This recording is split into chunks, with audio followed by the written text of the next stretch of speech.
Premier Boulder po, narito muli. Talakayin po natin itong travel clearance na hinihingi po ni Representative Pulong Duterte, no? Sa napakaraming bansa, 17 bansa po itong pupuntahan niya, pero hindi pa po binibigay yung travel clearance na hinihingi niya dahil nga po may humaharang, ano? Hinaharang po ito ni Representative Tinio. Ano po? At nag-react po rito ang kanyang mga kapwa niya congressman kung bakit napakadaming bansa, no? Ayon po sa kanya, personal daw pong pera, personal niyang pera ang kanyang gagamitin dito sa pag-travel niya sa napakaraming bansa ito. Ano? 17. 17 bansa po 'yan na pupuntahan niya. Kasama na diyan ang The Hague, Netherlands, kasama na Hong Kong, ano?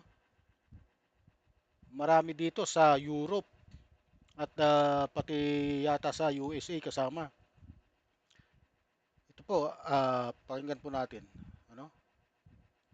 Congressman, ano ba siya? Kinatawan ng distrito o Miss Universe? Bakit Ano daw ba siya? Kinatawan daw siya ng distrito o Miss Universe. Ano? Kasi nga po sa napakaraming bansa ang kanyang pupuntahan.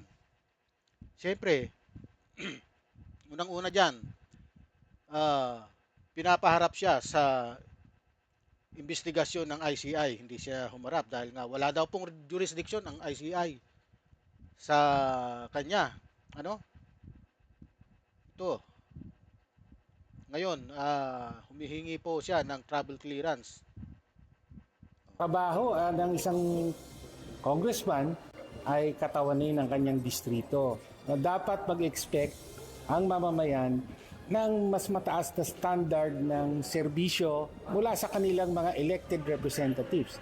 Nagpasa rin ang isa Tama po. Eh, dapat, ine-expect dapat yan ng mga kanyang nasasakupang distrito. Ano?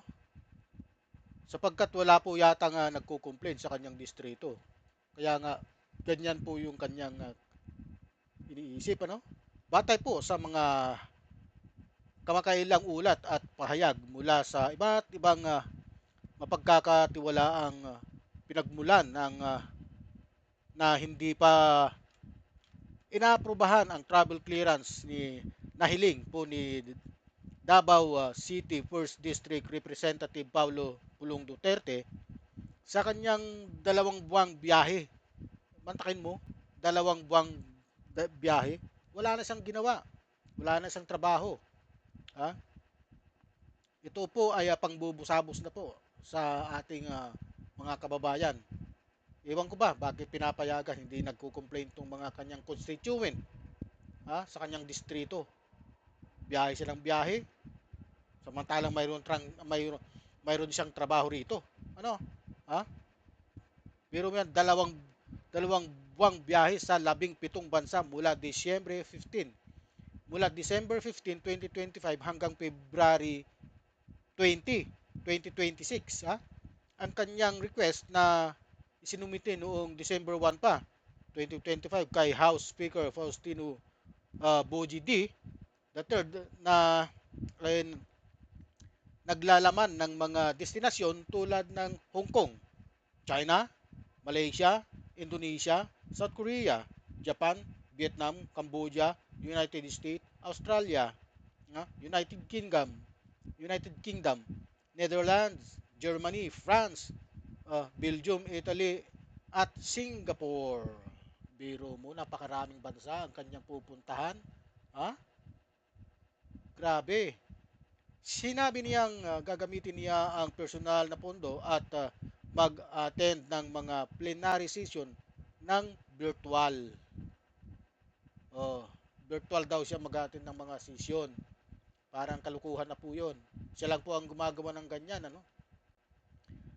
Bagaman na-aprobahan ang katulad na request niya noong March March nitong taon din to na nag-cover din ng mga parehong bansa, ang kasalukuyang hiling ay nakakaranas ng malakas na pagtutol mula sa kapwa mambabatas at publiko. Halimbawa, kinwestiyon ito ni ACT Teacher Representative Antonio Tenyo nga, bilang congressman o Miss Universe dahil nga sa pag-akalang hindi sapat ang virtual attendance sa mga sesyon ng Kongreso, lalo na may mga investigasyon laban sa kanya. Ito ang isang malupit dito. May imbitasyon na ah, ng investigasyon laban sa kanya tulad ng anomalya sa flood control project sa Davao at drug smuggling complaints. Gayon din na nagpahayag ng pagdududa ang Malacanang sa timing habang inaasahan ng publiko ang mas mataas na antas ng serbisyo mula sa isang kinatawan. Yan po, bakit po siya aalis? Samantalang mayroon mga po siyang reklamo. Malaki po ang kanyang pananagutan dito kung siya ay pinayagan. Malaki ang pananagutan ng Speaker of the House. Dapat wag siyang payagan. Sumalang siya sa investigasyon dahil siya ay nakasala ngayon sa investigasyon laban sa mga anomalya ng flood control project sa Davao. At saka yung drug smuggling complaint sa kanya. Nung panahon pa ito ng kanyang tatay na nakaupo pa sila. Di ba?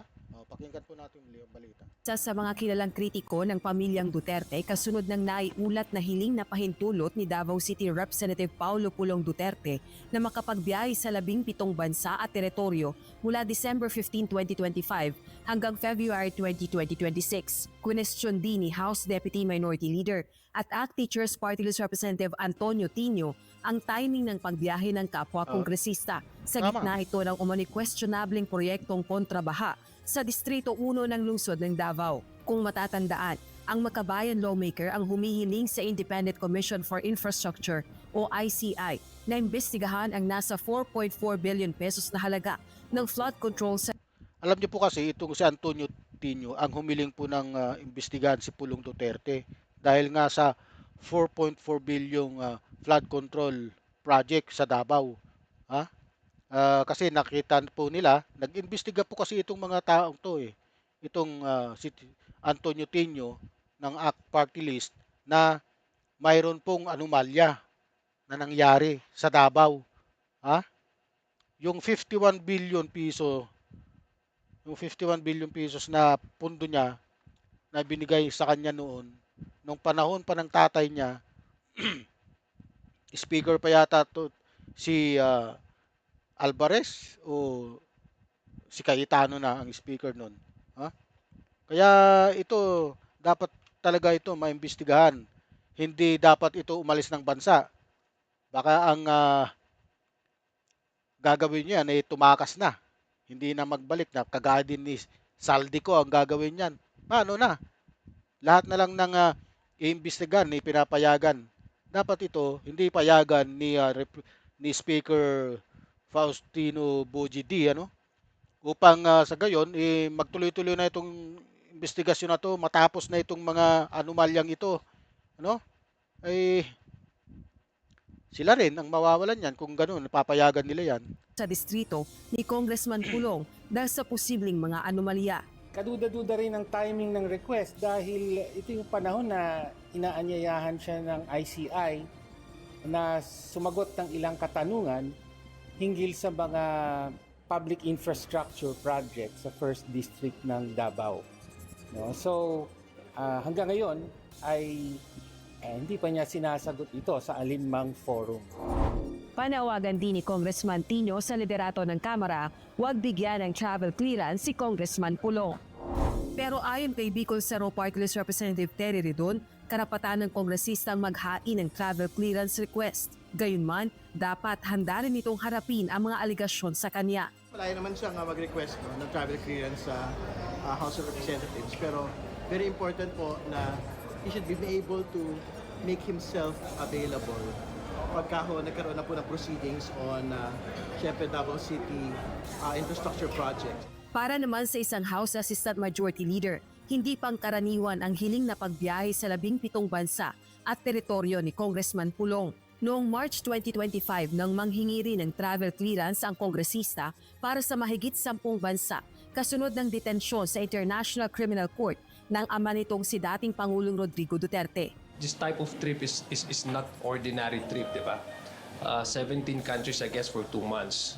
You don't necessarily get this request from any of the members. Normally, pag mga bakasyon kasi, ilang weeks lang. But this is a trip which is, to me, it's not ordinary, no? 17 countries in 2 months. At the time when the public demands that all public officials have to be present, especially we're talking about the ongoing investigation. Naniniwala naman ng Malacanang na dapat alam ng constituents ni Congressman Pulong ang gagawin nitong mga pagbiyahe sa labas ng bansa. Nais niya magbiyahe. May pera siya. Gawin niya yung pera niya. Sabi niya, 17 countries, nasa kanya po yun. At kailangan din siguro malaman ng constituents niya na siya ay nasa ibang bansa at nasa bakasyon ng halos more than 2 months. So wala tayong masasabi kung yan ang nais niya. Samantala, wala pang inilalabas na tugon si Congressman Duterte sa mga pahayag na ito kaugnay ng kanyang hinihiling na travel clearance. Rosa Licoz, UNTV News and Rescue. Diyos ang aming sandigan, Ayan po,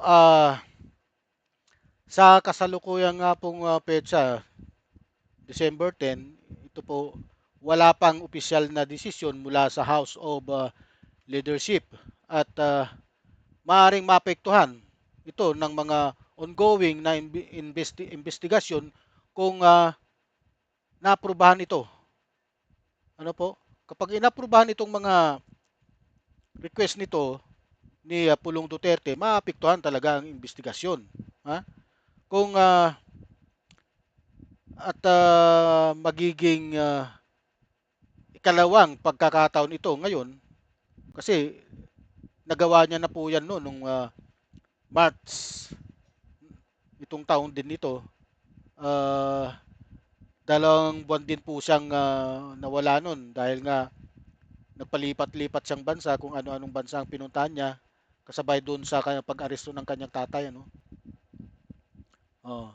At maaaring magdulot ng karagdagang tensyon sa political na landscape lalo na't konektado ito sa sitwasyon ng kanyang ama, dating Pangulong Rodrigo Duterte na nakadetine ngayon sa The Hague, Netherlands. Okay. Huwag niyo pong kalimutang mag-like, share, at subscribe sa aking YouTube channel, Ramiro Boulder. Pati na rin po doon sa aking Facebook page. Huwag niyo pong kalimutang i-follow. Sa mga nanonood po sa Facebook, marami pong salamat.